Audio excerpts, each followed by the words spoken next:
কবিতার নাম আমি জেলে যাবার পর। লিখেছেন নাজিম হিকমত। অনুবাদক সুভাষ মুখোপাধ্যায়।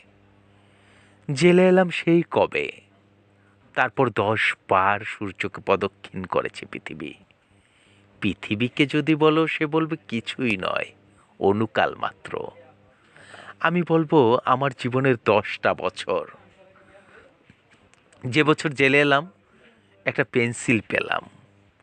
লিখে লিখে খইয়ে ফেলাতে 1 সপ্তাহ লাগেনি।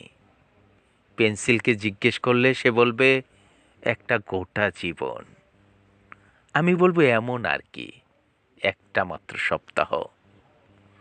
যখন জেলে গেলাম, খুনের আসামি উসমান কিছুকাল ছাড়া পেল। তারপর চুরাই চালানির দায়ে ঘুরে এসে 6 মাস কয়েদ খেটে আবার খালাস হলো। কাল তার চিঠি পেলাম, বিয়ে হয়েছে তার। আগামী বসন্তে ছেলের মুখ দেখবে। আমি জেলে আসবার সময় যে সন্তানেরা জননীর গর্ভে ছিল, আজ তারা 10 বছরের বালক। সেদিনকার রোগা ঠ্যাং লম্বা ঘোড়ার বাচ্চাগুলো বেশ কিছুদিন হলো রীতিমতো নিতম্বিনী ঘোড়ায় পরিণত হয়েছে। কিন্তু জলপাইয়ের জঙ্গল আজও সেই জঙ্গল, আজও তার তেমনি শিশু।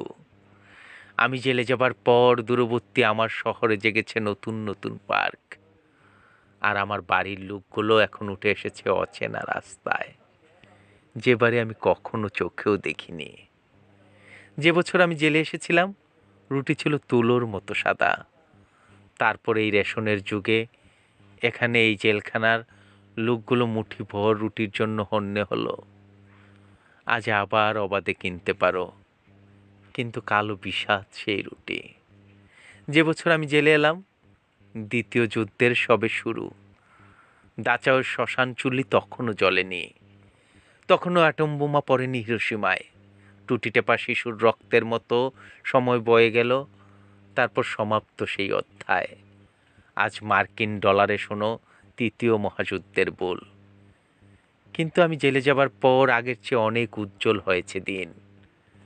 আজ অন্ধকারের কিনার থেকে ফুটপাতে তাদের ভারী হাতের ভর দিয়ে তারা অর্ধেক উঠে দাঁড়িয়েছে। আমি জেলে যাবার পর সূর্যকে 10 বার প্রদক্ষিণ করেছে পৃথিবী। আর আমি বারংবার সেই একই কথা বলছি।